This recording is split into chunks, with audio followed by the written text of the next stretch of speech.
I bet that hurt.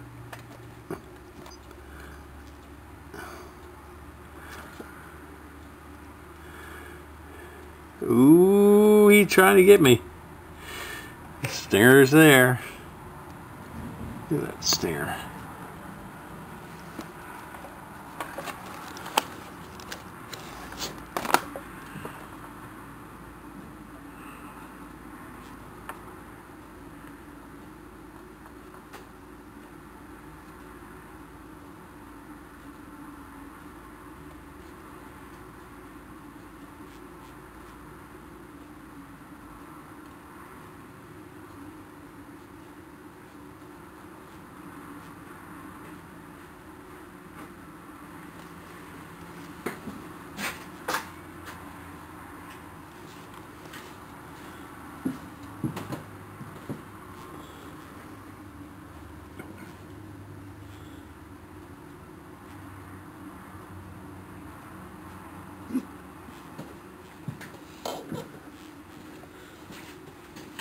Wonder who's going to win. You're right. This is a 4-poster feeder that we have at Highland Hill Farm, and we use this to feed deer and other wildlife at the farm. And as you can see in this picture, a little squirrel and raccoons come up to this feeder. But we have this feeder here to feed deer primarily, because deer is the biggest vector for carrying ticks around on our farm. And it's important that we control the tick population, because we get claims from our employees when they get bit by a tick for Lyme disease, which drives up our workman's compensation. So we've started to put the 4-poster feeder in order to help control the deer tick population.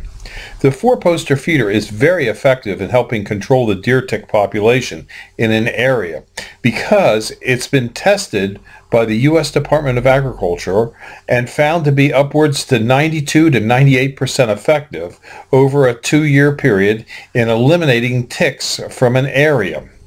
Now, we do also sell these deer feeders at Highland Hill Farm, along with trees and shrubs that we raise.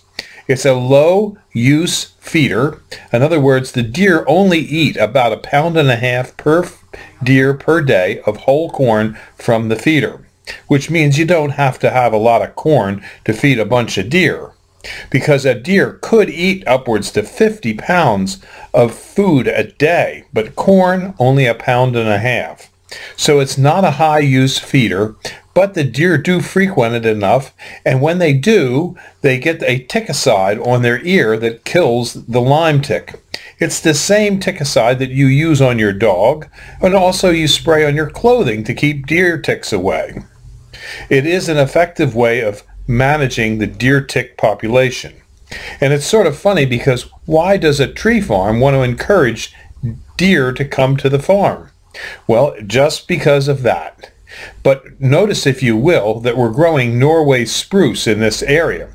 Norway spruce are a very resistant tree to deer browse, and so we have very little problems with the deer damaging these trees. On other sections of the farm where deer are damaging trees, what we do there is we fence it off with an 8-foot-high fence. We also have a hunter access program at Highland Hill Farm, where you can come and hunt on some of our 4 different farms that we have in Bucks County. All we ask is that you call us in advance, you get a predetermined time when you're going to come out, and you bring us something that we can use on the farm. Usually we have you bring a bag of whole corn, or maybe a box of ammunition that we might need, or sometimes people bring us a bottle of wine, but we just make it a nominal thing so that, you know, you're providing us with something and we're providing you with something. Our farm is located on Route 313 in Fountainville, PA. We have 3 farms in that particular area and 1 in Dublin, about 4 miles away. We also have farms that we lease out for hunting in Bradford County, Pennsylvania, and in New York State. And we also have places where you can hunt on our ranches that we have in Montana and New Mexico. So if you're an avid hunter and you like to hunt deer, Highland Hill Farm has plenty of deer opportunities, as well as we also have this deer tick feeder bait station that we use and we sell. You too, if you have a property and have deer, should have this feeder. And it is legal to use in an area where you're hunting, but you do have to go through, if you're in Pennsylvania, through the Game Commission and get a permit for having the deer tick feeder on your site. And then hunters can hunt by it. But you have to have a hunting license. This video is brought to you by Highland Hill Farm. We grow and sell screening and buffering trees for privacy and sound barriers. This video is brought to you by Highland Hill Farm. We grow and sell screening and buffering trees for privacy and sound barriers.